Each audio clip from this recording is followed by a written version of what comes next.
galactic date 20XX. At the far reaches of space lies a planet on the brink of ruin.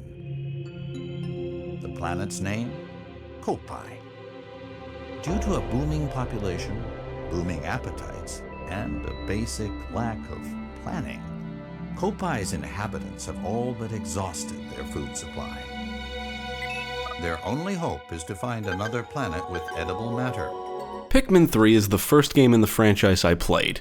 The series has always intrigued me, and Pikmin 3 came out for a system I actually owned at the time of its release. So I got it and enjoyed what I played. After that, I played through the first two games for the first time. Compared to its sequels, the first Pikmin does feel a little bare, but the gameplay is fun and unique, and the game makes for a good foundation. Pikmin 2 expanded things significantly and offered a lot more content and variety. It was followed up by the long-awaited Pikmin 3, which came out 9 years after Pikmin 2. Developed and published by Nintendo, Pikmin 3 was released for Wii U in August 2013. An enhanced version containing all the DLC along with some new content was released for Switch in October 2020 as Pikmin 3 Deluxe, and that's the version we played for this review. This review will contain some spoilers, so if you're sensitive to spoilers, now is the time to stop watching. You have been warned. Now let's take a look at Pikmin 3 and see how it turned out. The final vessel reports back with news of a miraculous discovery. Set on PNF 404, the same planet from the previous games, the story follows a new group of tiny extraterrestrial explorers, Brittany, Alf, and Charlie, who are searching for food to bring back to their home planet Koppai. After their ship crash lands on PNF 404, they gather food and search for the cosmic drive key which they need to leave the planet. On their quest, they find data files left behind by Captain Olimar and suspect he has the key. Pikmin 3 does include two side stories that follow Olimar and Louis, the protagonists from the previous games. Olimar's assignment centers on the duo repaying another debt, and Olimar's comeback centers on the duo recovering ship parts so they can repair their ship.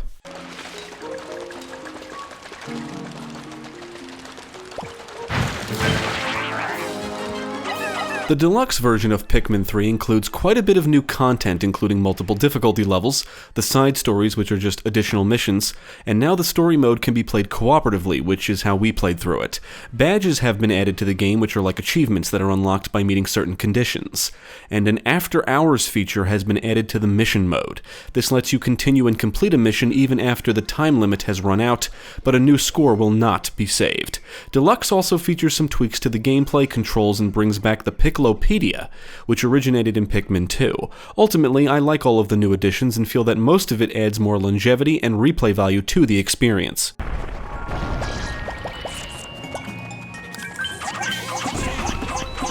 Pikmin 3 Deluxe comes with several game modes, including the story mode, side stories which need to be unlocked, mission mode, and the bingo battle mode, which requires 2 players. The story mode is your typical Pikmin experience, and we would recommend playing through that first. The side stories are additional missions with specific objectives to complete, and you are awarded medals based on your performance in each mission. The mission mode comes with 3 sub-modes, which are pretty self-explanatory: collect treasure, battle enemies, and defeat bosses. And just like the side stories, you are awarded medals based on your performance in each stage. Bingo Battle is the game's competitive multiplayer mode. 2 players are given a bingo card and must collect the enemies and fruit on their card, and the first player to complete a line in any direction wins.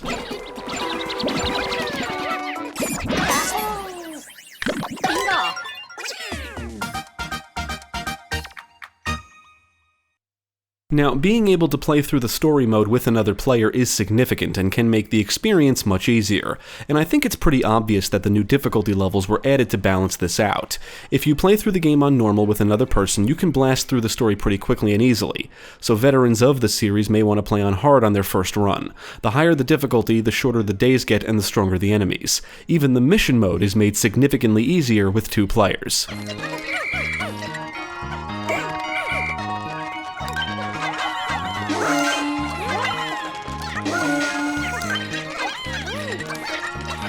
The story plays out in days and there are multiple regions to explore. You have a limited amount of time in each day to find as much food or fruit as possible and complete any objectives. There are multiple endings and the one you see will depend on how much fruit you've collected. The stressor in Pikmin 3 is your food or juice reserve. All the fruit you collect is converted to juice and stored on your ship. At the end of each day, the trio consumes a bottle of juice, which subtracts one from your stock. So needless to say, you want as much juice as possible, and there is a finite amount of fruit in each region. If playing cooperatively, you can collect a lot of fruit very quickly, and when we beat the story, we had over 50 bottles of juice in reserve.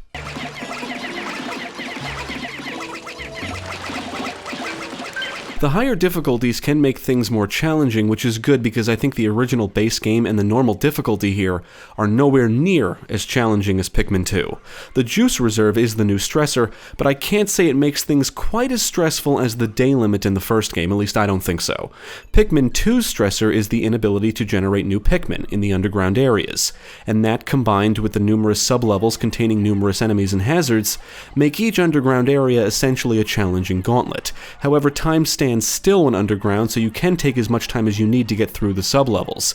The idea is to keep the Pikmin you brought with you alive, and if you missed any treasure during the descent, you would have to descend through the sub-levels again to collect whatever you missed.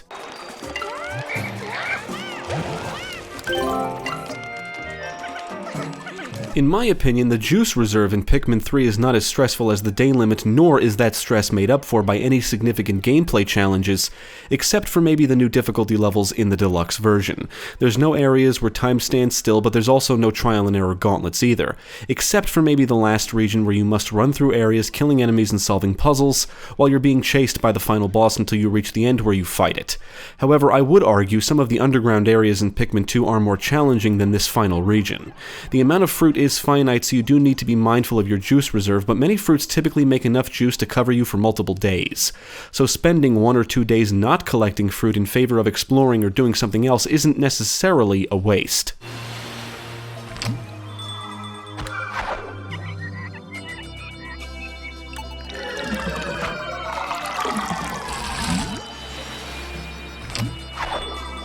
If there's any negative thing I can say about Pikmin 3 is that it doesn't expand things all that much in my opinion. The gameplay is basically more of the same, but with some improvements and tweaks that make things more convenient or easier. One example of this is a single onion. Any new Pikmin types you find have their own onion, but when the day ends, that onion merges with yours. You can control 3 leaders and switch between them at will, just like how you switched between Olimar and Louie in Pikmin 2. They can each have their own squad of Pikmin, and you can toss leaders, which will often be required to solve certain puzzles. Furthermore, you can command them to move to specific locations, which proves to be a very useful mechanic, especially if playing solo. All Pikmin can carry bomb rocks and unearth buried objects, and they will never regress in maturity, so fully mature Pikmin will always remain fully mature. Another nice new feature is that you can call any Pikmin you left out in the wild back to the landing site from the ship, so you don't have to go searching for them.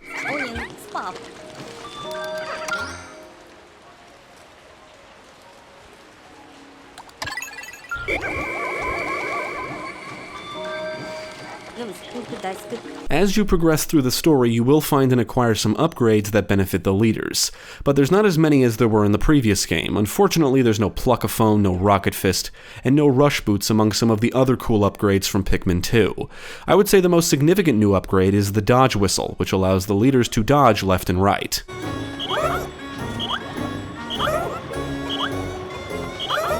Red, blue, and yellow Pikmin return and retain the same strengths and weaknesses, and now yellow Pikmin can complete circuits.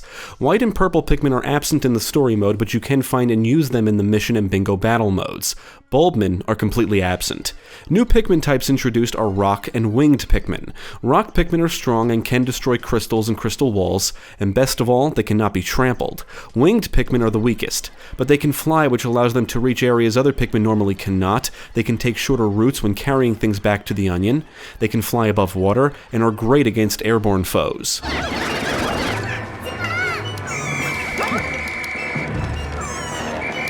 Not unlike the previous games, you are free to explore each region at your own pace, and the game will force you to use all the Pikmin types to defeat enemies and solve puzzles. There's only 5 regions in the game, each with their own enemies, hazards, obstacles, and boss, and enemies will respawn after a certain amount of days. With 2 players, you can explore each region and collect fruit much faster than if playing solo. You will have to solve puzzles to gain access to new areas or unlock shortcuts, and you will have to revisit certain regions when you have the appropriate Pikmin types to reach certain areas. The only obstacle we didn't care for was the bamboo gates. They cannot be destroyed. Winged Pikmin must hold them up so you can pass through. What sucks about these is that they don't permanently stay up, and depending on the camera, it can be easy to whistle and call the winged Pikmin back to you inadvertently, especially if you're fighting enemies near the gate.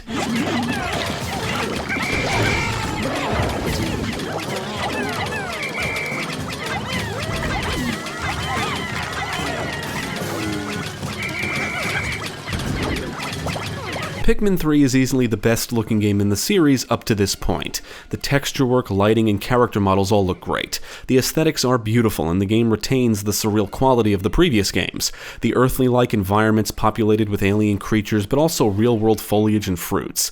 The characters and many of the enemies are adorable, and the presentation is colorful. The cartoony sci-fi quality mixed with realistic-looking environments make for a very unique look and feel. We found the soundtrack to be very relaxing, and there's a good mix of intense and whimsical tunes that perfectly match the game's style and tone and what's happening on screen. On the technical side, the game ran smooth, and we did not encounter any major problems.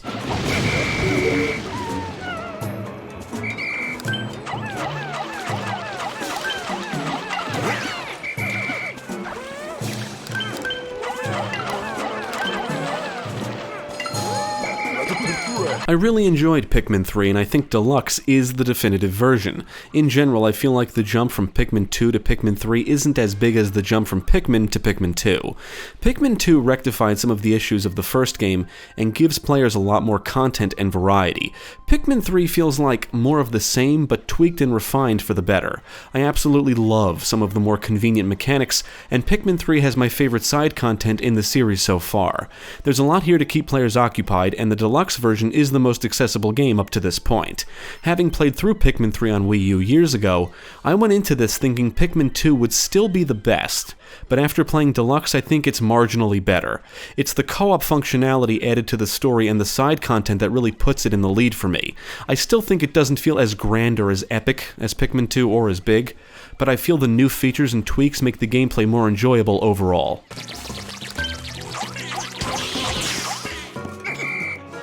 I would absolutely recommend Pikmin 3 Deluxe to anyone. I think it is the superior version, and I would recommend it over the original game. It's an enhanced version, it was made a little more accessible, and it contains more content. Plus, it can be played on the go.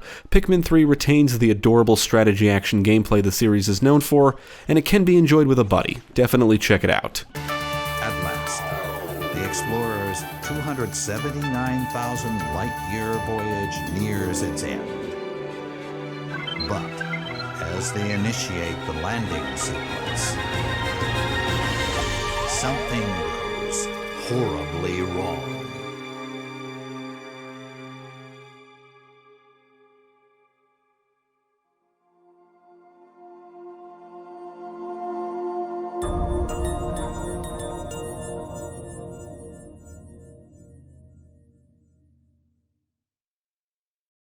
Thank you for watching. If you enjoyed this video, check out the rest of our channel, follow us at the links below, and you can also support us on Patreon.